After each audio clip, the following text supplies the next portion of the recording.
1.1. Rumiko, what do you eat on a typical day? I don't usually have breakfast because I can't get up early enough to eat. I normally just buy a coffee and drink it in the office. I usually have lunch in a restaurant near the office with people from work. When I was younger, I used to go to fast food restaurants and have pizza or fried chicken and chips. But now I prefer eating something healthier. So I go to sushi restaurants or restaurants which serve organic food. And for dinner, I eat out a lot too. Do you ever cook? Well, I like cooking, but I work very late every day. And also my kitchen's too small.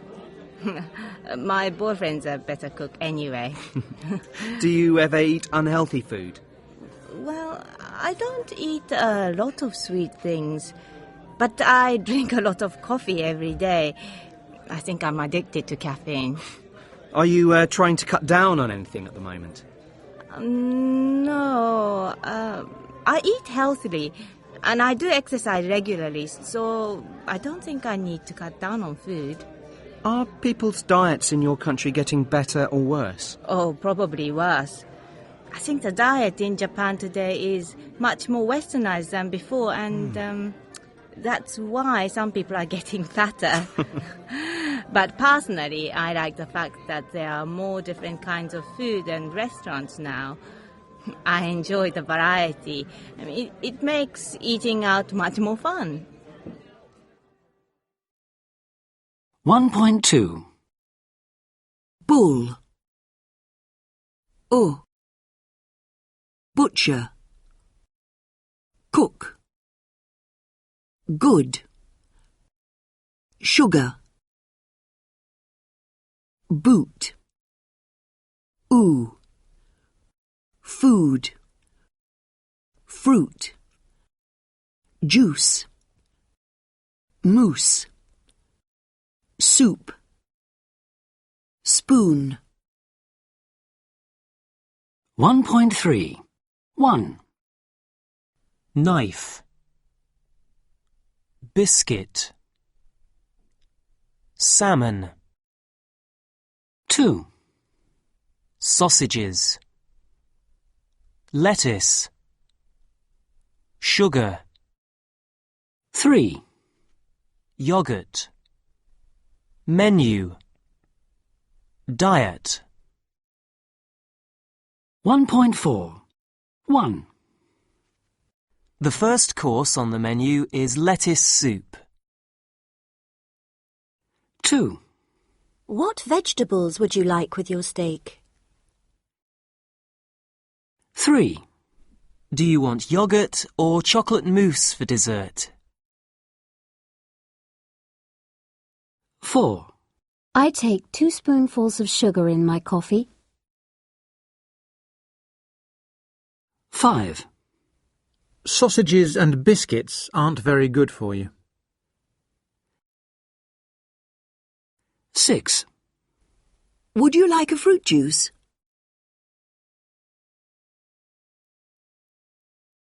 1.5.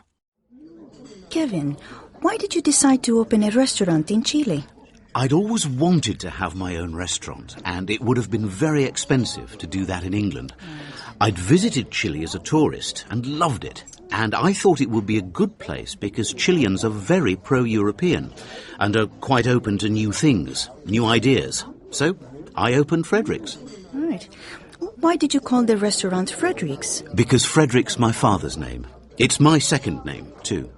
What kind of food do you serve? Mainly international dishes like pasta, steak and fries, risotto, but we also do several English dishes as well. Were Chilean people surprised when they heard that an English chef was going to open a restaurant here? Yes, they were. Very. I think people don't usually expect the English to be good cooks. Is your chef English? No, he's Chilean, but I've taught him to make some English dishes. What kind of English dishes do you have on your menu? Well, we're open in the morning and we serve traditional English breakfasts. And then we have a lot of English desserts at lunchtime. For example, trifle. That's a typical English dessert made with fruit and cake and cream. And we do proper English teas in the afternoon. Tea with cakes or sandwiches. Are the English dishes popular? Yes, especially the desserts and cakes. I think people here in Chile have a very sweet tooth. People who visit England always say that the food isn't very good, or that you have to spend a lot of money to eat well. Do you agree? I think eating good food's never cheap. But I think that today, the best place for a tourist to eat in England is in a pub. Especially the ones called gastropubs. Pubs which are also restaurants. These pubs are beginning to serve really good food that's not too expensive. I see. You said earlier that your chef was a man. Do you have any women working in your kitchen? Yes, one. But the rest are all men. In fact, I think that's typical all over the world. There are far more men than women in restaurant kitchens. Why do you think that is? I think there are a lot of reasons. The most important reason is probably the unsocial hours. Most women don't want a job where you have to work until late at night. Then there's the atmosphere. Women don't like being shouted at, and there's a lot of shouting in restaurant kitchens. It's also usually incredibly hot, and I think women don't like that either. And finally, is there any English food that you really miss here? The thing I miss most living in Chile is English cheese. I really miss Stilton, which is a wonderful English blue cheese. It's not as famous as some of the French cheeses, like Roquefort, but I think it should be. You should try it. I will. Kevin, thank you very much. Thank you. 1.6. What was the most exciting match you refereed? Oh, it's difficult to choose one match as the most exciting. I remember some of the Real Madrid-Barcelona matches. For example, the first one I ever refereed. The atmosphere was incredible in the stadium. But really, it's impossible to pick just one. There have been so many. Who was the best player you ever saw? During my career, there have been many great players, like Johan Cruyff and Diego Maradona. It's very difficult to say who was the best. But there's one player who stands out for me, not just for being a great footballer, but also for being a great human being. And that was the Brazilian international Mauro Silva, who used to play here in Spain for Deportivo La Coruña. What was the worst experience you ever had as a referee? The worst? Well, that was something that happened very early in my career. I was only 16, and I was refereeing a match in a town in Spain, and the home team lost. After the match, I was attacked and injured by the players of the home team and by the spectators. After all these years, I can still remember a mother who had a little baby in her arms who was trying to hit me. She was so angry with me that she nearly dropped her baby. That was my worst moment, and it nearly made me stop being a referee. Do you think that there's more cheating in football than in the past? Oh, yes, I think so. Why? I think it's because there's so much money in football today that it has become much more important to win. Also, football is much faster than it used to be, so it's more difficult for referees to detect cheating. How do footballers cheat? Oh, there are many ways. But for me, the worst thing in football today is what we call simulation. Simulation is when players pretend to have been fouled when they haven't been. For example, sometimes a player falls over in the penalty area when, in fact, nobody has touched him. And this can result in the referee giving a penalty when it wasn't a penalty. In my opinion, when a player does this, he's cheating not only the referee, not only the players of the other team, but also the spectators. Because spectators pay money to see a fair contest. What's the most difficult thing about being a referee? The most difficult thing is to make the right decisions during a match.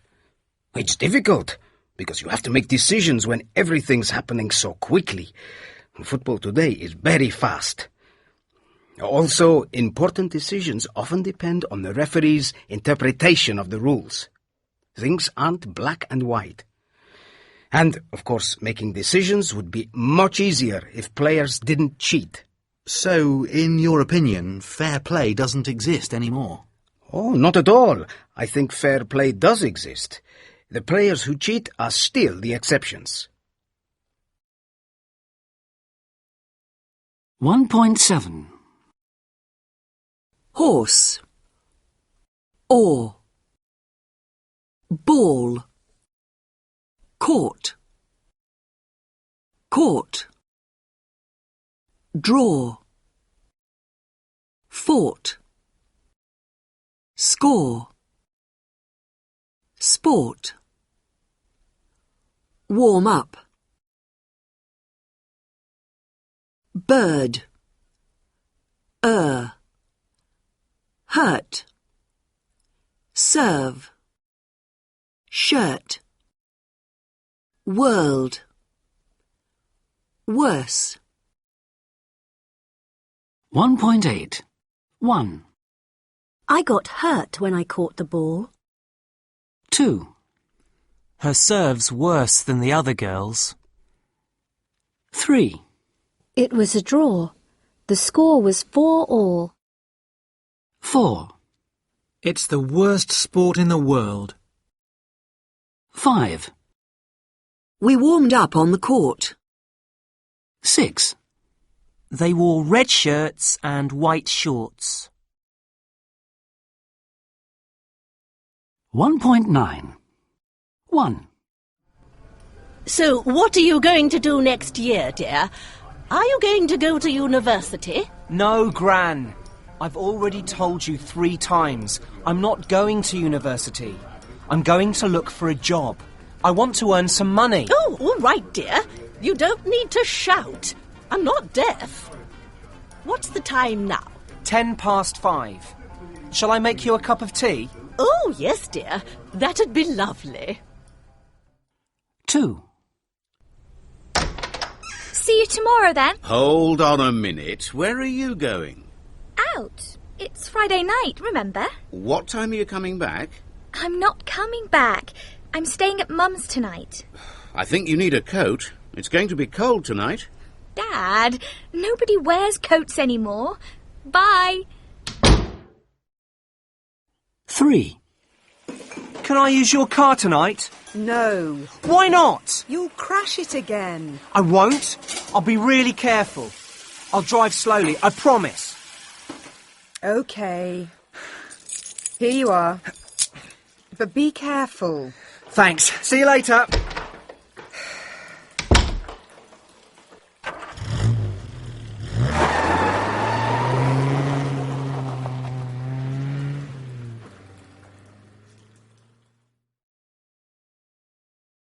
One 1. Jealous. Ambitious. Generous. 2. Sociable. Reliable. 3. Responsible. Sensible. 4. Competitive. Talkative. Aggressive. Sensitive. 5. Unfriendly. Insecure. Impatient. 1.11.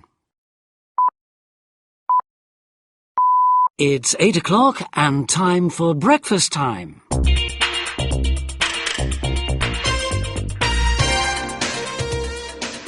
Good morning, everyone. Our guest this morning is the American writer Nora Levy. Nora's here in Britain this week promoting her new book, We Are Family, which is all about how our position in the family affects our personality. Welcome, Nora. Thank you. Now, is this really true, Nora, that our position in the family affects our personality? Sure. Okay. Other factors can influence your personality too, but your position in the family is definitely one of the strongest. So, tell us a bit about the oldest children in a family, the firstborn. Well, the oldest children get maximum attention from their parents, and the result is that they're usually quite self-confident people. They make good leaders. The famous Prime Minister, Winston Churchill, was a firstborn child. They're often ambitious, and they're more likely to go to university than their brothers or sisters. They often get the top jobs, too. Oldest children are also responsible people, because they often have to look after their younger brothers or sisters. The downside of this is that sometimes this means that when they're older, they worry a lot about things. They can also be quite bossy and even aggressive, especially when they don't get what they want. What about the middle child? Well, middle children are usually independent and competitive. Competitive? Yes, because they have to fight with their brothers and sisters for their parents' attention. And they're usually sociable. They like being with people, probably because they have always had other children to play with. However, on the negative side, middle children are often jealous of their brothers and sisters, and they can be moody. And youngest children? If you're the youngest in a family, you'll probably be very charming, very affectionate, and probably quite a relaxed person. This is because parents are usually more relaxed when they have their last child.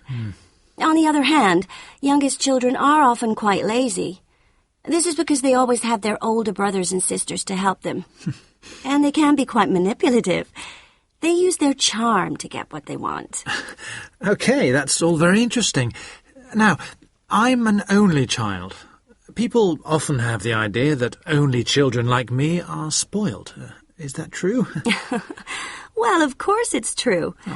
Only children are the only ones. They don't have to share with anyone, so they're often spoilt by their parents and their grandparents. As a result, they can be quite selfish.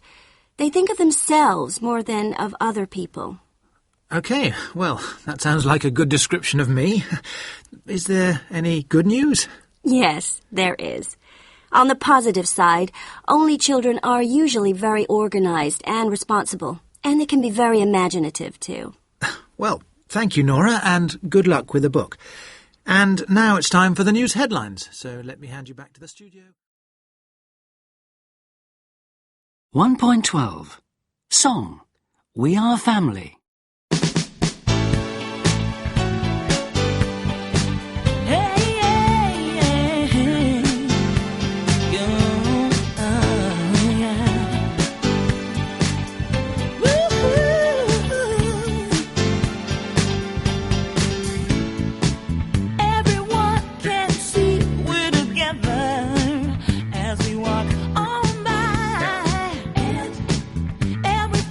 Just like birds of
1.13.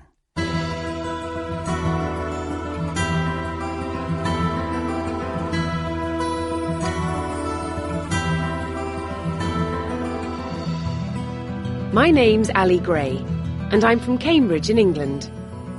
I met Mark about a year ago. He's from San Francisco.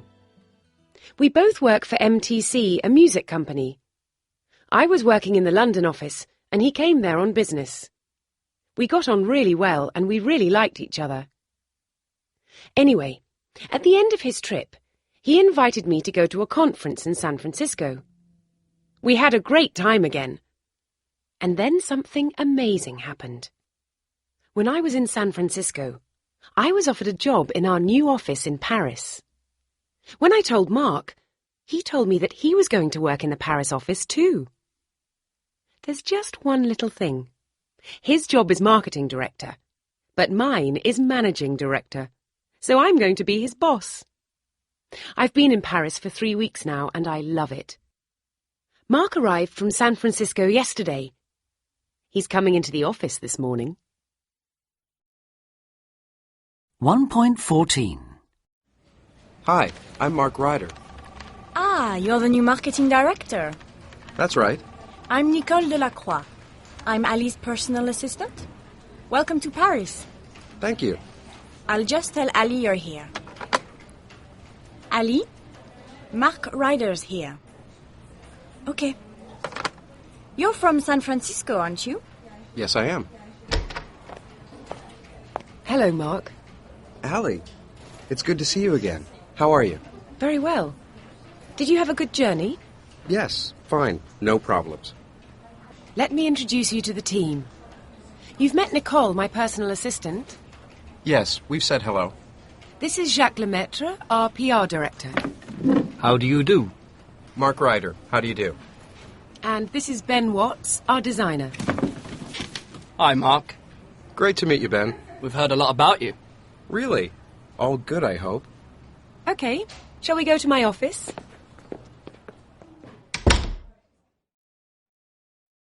$1.15.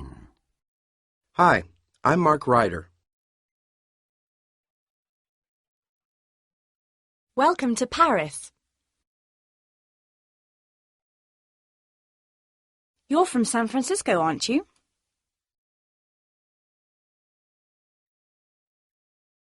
It's good to see you again.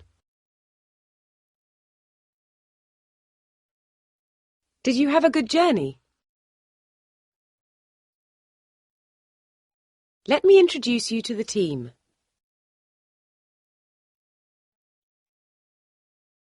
You've met Nicole, my personal assistant.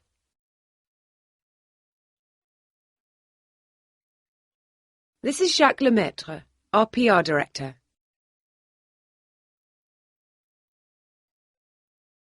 How do you do? Great to meet you, Ben. We've heard a lot about you.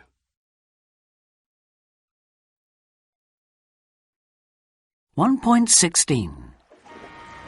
What a lovely view. The river's beautiful, isn't it? Paris is so romantic. I can't believe we're here together at last. Yes, it's weird. Weird? It's wonderful. I really missed you. Me too. Why don't we sit down? So, did you like the office? Yes, it's great. How do you get on with everyone? Okay, but we'll see. I've only been here 3 weeks. What did you think of them? I thought Jacques was very nice, and Nicole... What about Nicole? She was very friendly. You know, we have to keep things a secret. What things? You know, us, our relationship. I don't want the people in the office to know we're together. No, of course not. But it isn't going to be easy. No, it isn't. How's the hotel? It's okay, I guess. But it's not like having my own place. I have to find an apartment. Don't worry, it won't take you long. What are you thinking? Do you really want to know? I was wondering what kind of a boss you'll be. Well, you'll find out tomorrow.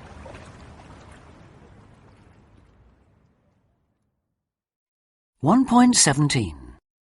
What a lovely view. Why don't we sit down? I have to find an apartment.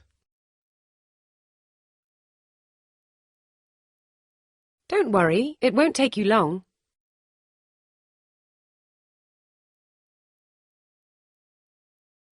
I was wondering what kind of a boss you'll be.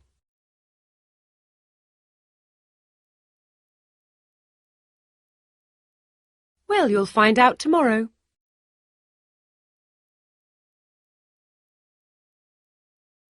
One 1. I'm going to have a coffee. What do you want? I'll have an orange juice. What about Sally and Tim?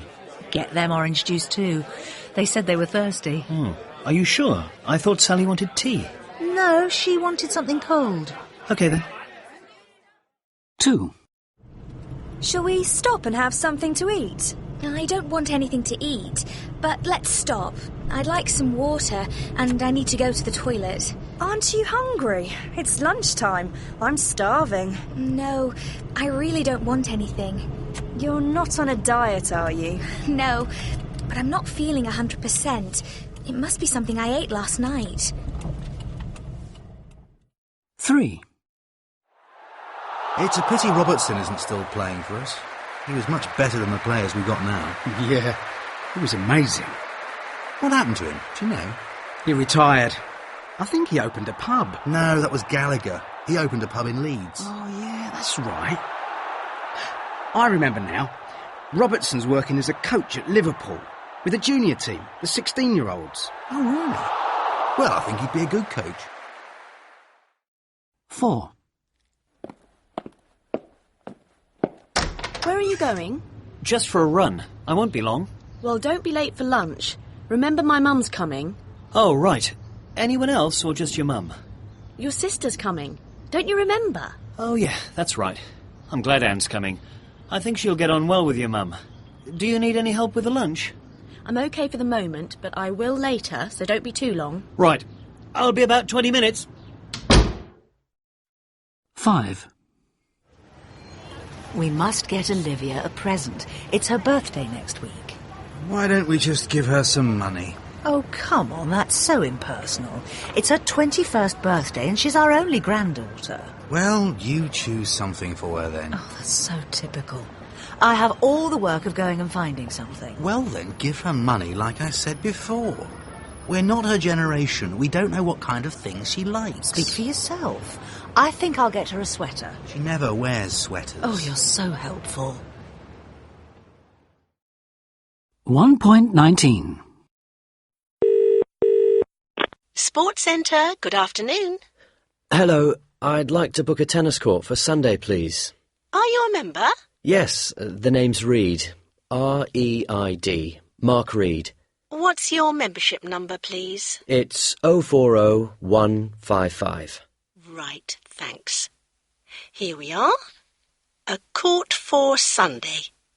Let's see. What time did you want it for?